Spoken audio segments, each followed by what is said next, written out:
എൻ്റെ പേര് ഫാദർ മാത്യു ഏലന്താനം. ഞാൻ ക്ലരീഷ്യൻ സഭാംഗമാണ്. ഇപ്പോൾ ബാംഗ്ലൂരിൽ നോയിഷറ്റ് ഹൗസിൽ ശുശ്രൂഷ ചെയ്യുന്നു. ഏതാണ്ട് 31 വർഷം ഞാൻ ആന്ധ്രാപ്രദേശിൽ ജോലി ചെയ്തിരുന്നു. അതിനുശേഷം 6 വർഷം ബാംഗ്ലൂരിൽ ജോലി ചെയ്യുന്നു. ഞാൻ ഉടമ്പടി എടുക്കുവാൻ കാരണം, ആദ്യം ഉടമ്പടി എടുക്കുന്നത് 2023 ജൂലൈ മാസം 13-ാം തീയതിയാണ്.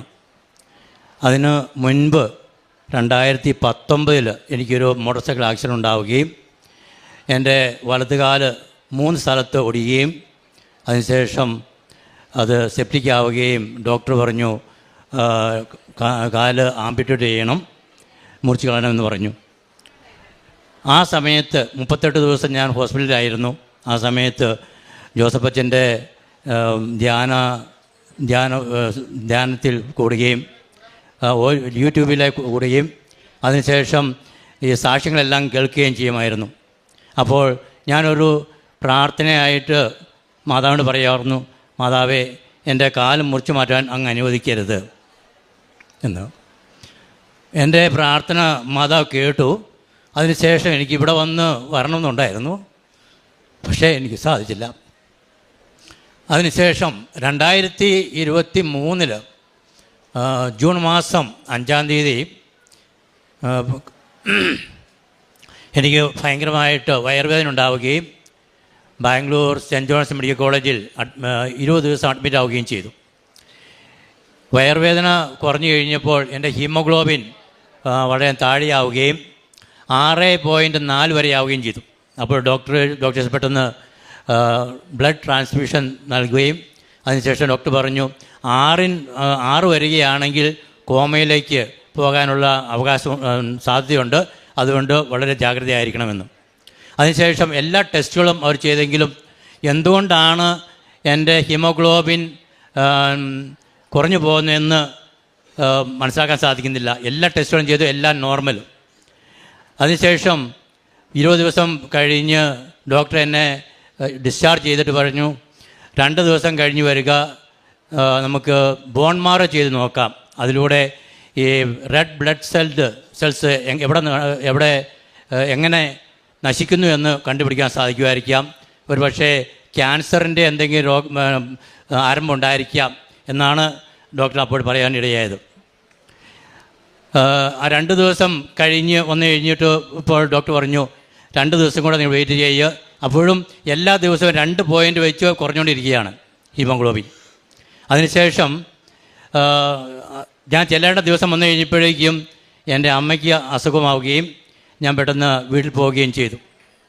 വീട്ടിൽ ചെന്ന് ജൂലൈ 3-ാം തീയതി എൻ്റെ അമ്മ മരിക്കുകയും അതിനുശേഷം ഒരു സെക്കൻഡ് ഒപ്പീനിയൻസിന് വേണ്ടി കോട്ടയം കാരിതാസ് ഹോസ്പിറ്റലിൽ ഞാൻ അഡ്മിറ്റ് ആവുകയും 5 ദിവസം അവിടെ കിടക്കുകയും അപ്പോൾ ഡോക്ടേഴ്സ് പറഞ്ഞു എന്തുകൊണ്ടാണെന്നുള്ള കാരണം ഞങ്ങൾ കണ്ടുപിടിക്കാം എന്ന് പറയുകയുണ്ടായി. പക്ഷേ 5-ാം ദിവസം ഡോക്ടർ പറയുകയാണ് എല്ലാം നോർമലാണ്, എവിടെയും ഈ ബ്ലഡ് ലീക്ക് ആവുന്നതായിട്ടൊന്നും കാണുന്നില്ല, അതുകൊണ്ട് എന്താണ് കാരണമെന്ന് ഞങ്ങൾക്ക് മനസ്സിലാക്കാൻ സാധിക്കുന്നില്ല, അതുകൊണ്ട് ബാംഗ്ലൂർ തിരിച്ചു പോകുമ്പോൾ അവിടെ വെച്ച് ഉടൻ തന്നെ ബോൺ മാറോ ചെയ്യുക എന്ന് അദ്ദേഹം നിർദ്ദേശിക്കുകയും ചെയ്തു. അതിനുശേഷം ഞാൻ ഡിസ്ചാർജായി വീട്ടിലേക്ക് പോരുന്ന വഴിക്ക് എൻ്റെ അനിയൻ ജോസ് ചോദിച്ചു, അച്ഛന് എൻ്റെ കൂടെ നാളെ കൃപാസനത്തിൽ വരാൻ സാധിക്കുമോ എന്ന്. എനിക്ക് കാര്യമായിട്ടുള്ള വിശ്വാസമൊന്നുമില്ലായിരുന്നു. കാരണം എന്താണെന്ന് ചോദിച്ചു കഴിഞ്ഞാൽ കൃപാസനത്തെപ്പറ്റി പലപ്പോഴും നെഗറ്റീവായിട്ട് ഞാൻ കേട്ടിട്ടുണ്ടായിരുന്നു. ഇതൊരു ഫ്രോഡാണ്. അതുപോലെ തന്നെ പലരും പറയുമായിരുന്നു അവിടെ നടക്കുന്നതെല്ലാം ഈ സാക്ഷ്യങ്ങളും എല്ലാം ഫ്രോഡാണ്, വെറുതെ പറയുന്നതാണ് എന്ന്. പക്ഷേ അനിയൻ ചോദിച്ചു കഴിഞ്ഞപ്പോൾ ഞാൻ ഒരു മടിയും കൂടാതെ പറഞ്ഞു ഞാൻ പോരാമെന്ന്. അങ്ങനെ ജൂലൈ മാസം 13-ാം തീയതി ഞാൻ ഇവിടെ വരികയും ഞാൻ ഉടമ്പടി എടുക്കുകയും ചെയ്തു. ഉടമ്പടി എടുക്കുന്നതിന് മുൻപ് 1-ാം നിലയിലെ റൂമിലേക്ക് പോകുമ്പോഴേക്കും എൻ്റെ മനസ്സിലുണ്ടായിരുന്ന ഒരു ഡൗട്ട് എന്താണെന്ന് ചോദിച്ചു കഴിഞ്ഞാൽ ഇതായിരുന്നു, ഈ ഉടമ്പടി എടുക്കുന്നത് ദൈവവും മനുഷ്യനും തമ്മിലാണ്. പിന്നെ എന്തുകൊണ്ടാണ് ഈ മരിയൻ ഉടമ്പടി എന്ന് പറയുന്നത്? അത് എനിക്കൊരു വലിയ ഡൗട്ടായിരുന്നു. ഒരു സംശയമായിരുന്നു.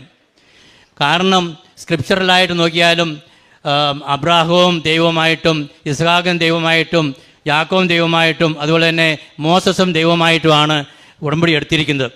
പിന്നെ എന്തുകൊണ്ടാണ് മരിയൻ ഉടമ്പടി എന്ന് പറയുന്നത്? അതുകൊണ്ട് ആ ഹോളിൽ പോയി ഞാൻ ഇരിക്കുമ്പോൾ അച്ഛൻ്റെ ആദ്യത്തെ ടോക്കിൽ പറയുകയാണ്, നിങ്ങൾ വിചാരിക്കുമായിരിക്കും എന്തുകൊണ്ടാണ് മരിയ ഉടമ്പടി എന്ന് പറയുന്നതെന്ന്. നിങ്ങൾ മാതാവുമായിട്ടല്ല ഉടമ്പടി നടത്തുന്നത്, നിങ്ങൾ ദൈവവുമായിട്ടാണ് ഉടമ്പടി നടത്തുന്നത്. മാതാവ് നിങ്ങൾക്ക് വേണ്ടി മധ്യസ്ഥം വഹിക്കുക മാത്രമാണ് ചെയ്യുന്നത്. അതുകൊണ്ട് ദൈവവുമായിട്ടുള്ള ഒരു ഉടമ്പടിയാണ് നിങ്ങൾ നടത്താൻ പോകുന്നത് എന്ന്. ഇത് കേട്ടപ്പോൾ എൻ്റെ സംശയങ്ങളെല്ലാം ആ നിമിഷത്തിൽ മാറുകയും അപ്പോൾ മുതൽ എനിക്ക് ഉള്ളുരുകി പ്രാർത്ഥിക്കുവാനുള്ള ഒരു അനുഗ്രഹം ദൈവം നൽകുകയും ചെയ്തു. അന്ന് ഉടമ്പടി എടുത്തതിന് ശേഷം നേരെ വീട്ടിൽ പോയി പിറ്റേ ദിവസം രാവിലെ ഇൻ്റർസിറ്റി എക്സ്പ്രസ്സിന് ഞാൻ ബാംഗ്ലൂർക്ക് പോയി. അപ്പോൾ ഇവിടെ ഉടമ്പടി എടുക്കാൻ വന്ന ദിവസവും അതുപോലെ തന്നെ ബാംഗ്ലൂർക്ക് പോയ ദിവസം 2 ദിവസം മാത്രം ഞാൻ ബ്ലഡ് ടെസ്റ്റ് ചെയ്തില്ല. കോട്ടയം കാരിദാസ് ഹോസ്പിറ്റലിൽ നിന്നും 12-ാം തീയതി എന്നെ ഡിസ്ചാർജ് ചെയ്യുമ്പോൾ എൻ്റെ ഹീമോഗ്ലോബിൻ 7.8 ആയിരുന്നു. അങ്ങനെ ഞാൻ ജൂലൈ 15-ാം തീയതി 2023 ജൂലൈ 15-ാം തീയതി ഞാൻ ബാംഗ്ലൂരിൽ സെൻറ്റ് ജോൺസ് മെഡിക്കൽ കോളേജിൽ ചെന്ന് എൻ്റെ ബ്ലഡ് ടെസ്റ്റിന് വേണ്ടി കൊടുത്തു. 9:30 ആയപ്പോൾ ഡോക്ടർ എന്നെ പ്രത്യേകമായിട്ട് വിളിച്ചു കഴിഞ്ഞിട്ട് അപ്പോൾ ഞാൻ പറഞ്ഞു ഇങ്ങനെ സെക്കൻഡ് ഒപ്പീനിയന് വേണ്ടി ഞാൻ കാരിദാസ് ഹോസ്പിറ്റലിൽ പോയായിരുന്നു. എൻ്റെ ചാർട്ടെല്ലാം കാണിച്ചു കൊടുത്തു, ഈ ബ്ലഡ് എന്തുമാത്രം കുറഞ്ഞിട്ടുണ്ടെന്നും എല്ലാം. അത് കഴിഞ്ഞിട്ട് അദ്ദേഹം നോക്കിയിട്ട് പറഞ്ഞു, അച്ഛൻ കാരിദാസ് ഹോസ്പിറ്റലിൽ നിന്നും ഡിസ്ചാർജ് ചെയ്യുന്ന ദിവസം 7.8 ആയിരുന്നു, അത് ഇന്ന് 8 ആയിട്ടുണ്ട്, 2 പോയിൻ്റ് കൂടിയിട്ടുണ്ട്. അതുകൊണ്ട് 2 ദിവസം കൂടി വെയിറ്റ് ചെയ്യുക, അതിനുശേഷം ബോൺ മാറോ ചെയ്യാം എന്ന്. അന്ന് മുതൽ എല്ലാ ദിവസവും ഞാൻ വേറെ മരുന്നുകളോ ഒന്നും ഞാൻ കഴിച്ചില്ല. അന്ന് മുതൽ എല്ലാ ദിവസവും 2 പോയിൻ്റ് വീതം കയറുകയാണ് ചെയ്തത്. ഇന്ന് കഴിഞ്ഞ വെള്ളിയാഴ്ച ഞാൻ ചെയ്ത് കഴിഞ്ഞപ്പോൾ കാണുന്നത് 14.7 എൻ്റെ ഹീമോഗ്ലോബിൻ. ദൈവം ചെയ്ത ഈ വലിയ അനുഗ്രഹത്തിന് ദൈവത്തിന് യേശുവിനും അതുപോലെ തന്നെ മാതാവിനും വളരെയധികം നന്ദി പറയുന്നു. അതുപോലെ തന്നെ വേറെ ഞാൻ ഉടമ്പടി പുതുക്കിയ സമയത്ത് വേറെ പല എൻ്റെ ആവശ്യങ്ങൾ ഞാൻ കൊടുത്തിരുന്നു. ഒന്നാമത് എനിക്ക് ജോയിൻറ്റ് പെയിൻസ് ഉണ്ടായിരുന്നു. എൻ്റെ എല്ലാ ജോയിൻറ്റ്സും വളരെ പെയിനായിരുന്നു. അപ്പോൾ ഈ തൈലവും അതുപോലെ തന്നെ ഉപ്പും ഉപയോഗിച്ചതുകൊണ്ട് ആ വേദന എല്ലാം മാറിക്കിട്ടി. അതുപോലെ തന്നെ എനിക്ക് ഷുഗർ എന്ന് പറഞ്ഞു കഴിഞ്ഞാൽ 17 വർഷമായിട്ട് ഷുഗർ. അപ്പോൾ 525 ആയിരുന്നു. അപ്പോൾ ഏതാണ്ട് കോമയിലേക്ക് പോകാനുള്ള സാധ്യത ഉണ്ടായിരുന്ന ആ സമയത്തും 3 പ്രാവശ്യം ഇൻസുലിൻ എടുക്കുമെങ്കിലും എന്ന് പറഞ്ഞാൽ രാവിലെയും ഉച്ചയ്ക്കും 15 യൂണിറ്റും വൈകുന്നേരം 10 യൂണിറ്റും എടുത്താലും അത് 260 280 വന്ന് നിൽക്കുമായിരുന്നു, ഒട്ടും കുറയുന്നില്ലായിരുന്നു. എന്നാൽ ഈ തൈലം ഉപയോഗിക്കുകയും ഉപ്പ് ഉപയോഗിക്കാൻ തുടങ്ങിയപ്പോൾ തൊട്ട് ഞാൻ ഈ ഇൻസുലിൻ ഉപയോഗിക്കുന്നത് ഇപ്പോൾ രാവിലെ 15ഉം വൈകുന്നേരം 15 ഉള്ളൂ. പക്ഷേ അത് എൻ്റെ ഷുഗർ 113 കുറഞ്ഞു. മാതാവും ഈശോയും ചെയ്ത വലിയ ഈ അത്ഭുതത്തിന് ഞാൻ നന്ദി പറയുന്നു. അതുപോലെ തന്നെ എനിക്കുണ്ടായിരുന്ന ഈ ഗ്യാസ്ട്രിക് പ്രോബ്ലംസ് ഉണ്ടായിരുന്നു. അത് പൂർണ്ണമായിട്ട് മാറ്റി തന്നു ഈ തൈലവും ഉപ്പും ഉപയോഗത്തിലൂടെ. അതുപോലെ തന്നെ പൈൽസും അതുപോലെ തന്നെ അൾസറും ഉണ്ടായിരുന്നു. ഇത് പൂർണ്ണമായിട്ടും ഞാൻ വേറെ മരുന്നൊന്നും ഉപയോഗിച്ചില്ല, പൂർണ്ണമായിട്ടും എനിക്ക് മാറ്റിത്തരികയുണ്ടായി. ഇനി എൻ്റെ ഞാൻ നടത്തിയ ഓരോ കാരുണ്യ പ്രവർത്തികളെ പറ്റി പറയുകയാണെങ്കിൽ, ബാംഗ്ലൂരിൽ വെച്ച് എല്ലാ ആഴ്ചയിലും ഒരു പ്രാവശ്യമെങ്കിലും അവിടെ mentally retarded and physically handicapped children ഉണ്ട്. അവരുടെ അടുത്ത് പോവുകയും അവരെ ഫീഡിങ് ചെയ്യും. അവർക്ക് ഭക്ഷണം കഴിക്കാൻ സാധിക്കുകയില്ല. അപ്പോൾ നേരെ അവരുടെ വായിൽ നമ്മൾ സ്പൂണുകൾ വെച്ച് കൊടുക്കണം. അങ്ങനെ നടത്തി കൊടുക്കുകയും അതിലൂടെ അവരെ കാണുമ്പോൾ എനിക്ക് തോന്നുന്ന ഒരേ ഒരു അനുഭവം എന്താണെന്ന് ചോദിച്ചാൽ ഈശോയെ കാണുന്ന പോലെ എനിക്ക് തോന്നുന്നത്. ഒരു ദിവസം ഒരു കുട്ടി, ഞാൻ കൊടുത്തുകൊണ്ടിരുന്ന ആ കുട്ടി എന്തുകൊണ്ടോ വെള്ളം വേണമെന്ന് പറഞ്ഞു. ഗ്ലാസ് വെള്ളം കുടിച്ചു കഴിഞ്ഞ് പകുതി കുടിച്ചതിന് ശേഷം നേരെ എൻ്റെ മുഖത്തേക്ക് അങ്ങ് ഒഴിച്ചു. പക്ഷേ എനിക്കൊരു ബുദ്ധിമുട്ടും തോന്നിയില്ല. ഞാൻ അപ്പോഴേ എൻ്റെ ഓർമ്മ വന്നത് ഉണ്ണീശോ ചെയ്യുന്ന പ്രവൃത്തിയായിട്ട് എനിക്ക് തോന്നി. അത് ആ കുട്ടിയുടെ മുഖത്തേക്ക് നോക്കിയപ്പോൾ ഞാൻ ഒന്ന് പുഞ്ചിരിച്ച് കഴിഞ്ഞപ്പോഴും ആ കുഞ്ഞിൻ്റെ വലത്തുകരവും സൈഡ് മുഴുവൻ പാരലൈസ്ഡാണ്. അതുപോലെ തന്നെ ഇടത് കൈ മാത്രമേ ഉള്ളൂ. അപ്പോൾ ആ കുട്ടി എൻ്റെ മുഖത്തേക്ക് നോക്കിയിട്ട് നേരെ മുഖം കുനിച്ചിരുന്നു. അതിനുശേഷം ആ കുട്ടി എപ്പോൾ ചെന്ന് കഴിഞ്ഞാലും പിന്നീട് ഒരിക്കലും ഞാൻ ചെന്ന് കഴിഞ്ഞാൽ അന്നേരം പറയും എനിക്ക് ചോറ് തരണം എന്ന് പറഞ്ഞുകൊണ്ട് പറയാൻ സാധിക്കുകയില്ല, എന്നാലും കാണിച്ചു കഴിഞ്ഞ് എന്നെക്കുറിച്ച് മേടിപ്പിക്കായിരുന്നു. അതുപോലെ തന്നെ ഈ ആകാശപ്പറവുകളുടെ സെൻറ്ററിൽ പോവുകയും അവരെ വിസിറ്റ് ചെയ്യുകയും അവരുമായി കുറച്ച് സമയം ചിലവഴിക്കുകയെല്ലാം ചെയ്യാറുണ്ട്. അതുപോലെ തന്നെ ഓൾഡ് ഏജ് ഹോമിൽ പോയി അവരുമായി സംസാരിക്കുകയും അവരുടെ ആ ബുദ്ധിമുട്ടുകളെല്ലാം കേൾക്കുകയും അവരെ സമാധാനിപ്പിക്കുകയും ഒക്കെ ചെയ്യാറുണ്ട്. ഇങ്ങനെ അതുപോലെ തന്നെ എൻ്റെ വേറെ പ്രവർത്തികൾ പറയുമ്പോൾ ഈ ഇവിടുന്ന് വാങ്ങിക്കുന്ന പത്രം അത് മലയാളത്തിലും ഇംഗ്ലീഷിലും തമിഴ്, കന്നഡ, തെലുങ്ക്, ഹിന്ദി ഈ ലാംഗ്വേജിലുള്ള എല്ലാം ഓരോ കെട്ട് പത്രങ്ങൾ കൊണ്ടുപോവുകയും എല്ലാവർക്കും എൻ്റെ അനുഭവം അവർക്ക് പറഞ്ഞതിന് ശേഷം അവർക്ക് കൊടുക്കുകയും അതുപോലെ തന്നെ അതിന് മുൻപ് പ്രാർത്ഥിച്ച് ഈ തൈലവും ഉപ്പും അതിൽ വിതറുകയും ചെയ്ത് കൊടുക്കാറുണ്ട്. അപ്പോൾ അതിലൂടെ ദൈവം എനിക്ക് വളരെയധികം അനുഗ്രഹങ്ങൾ നൽകുകയുണ്ടായി.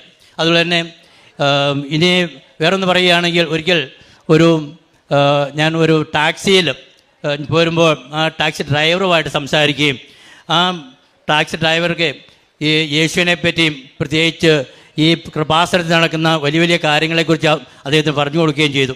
അപ്പോൾ ഒരു ഹിന്ദു ആയിട്ടുള്ള ആ മനുഷ്യൻ പറയുകയാണ്, അച്ഛാ എൻ്റെ അയൽവക്കത്തുള്ള ഒരു ക്രിസ്ത്യാനികളാണ്, അവരിങ്ങനെ പറഞ്ഞു കണ്ടിട്ടുണ്ട്, പക്ഷേ ഇങ്ങനെ ഒരു അത്ഭുതം നടക്കുന്നുണ്ടെന്നുള്ളത് ഞാൻ ആദ്യമാണ് അറിഞ്ഞത്. യേശു ആണ് ശരിയായിട്ടുള്ള നിജമായിട്ടുള്ള രക്ഷകൻ എന്ന് ആ മനുഷ്യൻ ഏറ്റവും അവസാനം പറയുകയുണ്ടായി. അതുപോലെ തന്നെ ഈ എൻ്റെ ആധ്യാത്മിക ജീവിതത്തിൽ വളരെയധികം അനുഗ്രഹങ്ങൾ ദൈവം നൽകി. പ്രത്യേകിച്ച് ഞാൻ 6 കാര്യങ്ങൾ എഴുതിയതിൽ ഒന്ന് പരിശുദ്ധാത്മാവോടെ നിറയ്ക്കണമെന്നും, രണ്ടാമത്തെ വിശുദ്ധിയിലും വിശ്വസ്തയിലും വളരെ വളരാൻ തരണമെന്നും, ഇത് രണ്ടും വെച്ചതിന് ശേഷമാണ് എൻ്റെ ഹീമോഗ്ലോബിൻ നോർമലാക്കി തരണമെന്നും, ഷുഗർ, BP, കൊളസ്ട്രോൾ ഇതെല്ലാം നോർമലാക്കി തരണമെന്നും ഞാൻ എഴുതി വെച്ചത്.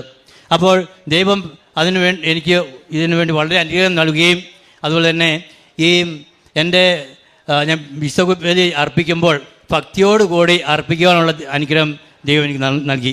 അതുപോലെ തന്നെ ജപമാല ജപമാല നമ്മൾ ചെല്ലുമ്പോൾ അത് വളരെയധികം ഭക്തിയോടുകൂടി ധ്യാനിച്ചും ചെല്ലാനുള്ള അനുഗ്രഹം ദൈവം എനിക്ക് നൽകി. അതുപോലെ തന്നെ എൻ്റെ എല്ലാ 2 ആഴ്ചകളിലും ഞാൻ 2 ആഴ്ചയിലെങ്കിൽ ഒരിക്കലെങ്കിലും ഞാൻ കുമ്പസാരിക്കുവാനും അതുപോലെ കൂടുതൽ ദൈവമായിട്ട് അടുക്കുവാനുള്ള അനുഗ്രഹം ദൈവം നൽകിയുണ്ടായി. ഇങ്ങനെ എൻ്റെ ആധ്യാത്മിക ജീവിതത്തിൽ അതുപോലെ തന്നെ ബൈബിൾ വായനയിലും എല്ലാ ദിവസവും ബൈബിൾ വായിക്കുക, ജപമാല ചെല്ലുക, അതിനുശേഷം മാത്രമേ ഞാൻ ഉറങ്ങുകയുള്ളൂ. അപ്പോൾ ആ വിധത്തിൽ എൻ്റെ ആധ്യാത്മിക ജീവിതത്തിൽ വളരെയധികം അനുഗ്രഹമാണ് ദൈവം എനിക്ക് നൽകിയിരിക്കുന്നത്. ഈ അനുഗ്രഹങ്ങളെല്ലാം നൽകിയ പരിശുദ്ധ അമ്മയ്ക്കും തിരുകുമാരനും കോടാനുകോടി നന്ദി അർപ്പിച്ചുകൊള്ളുന്നു.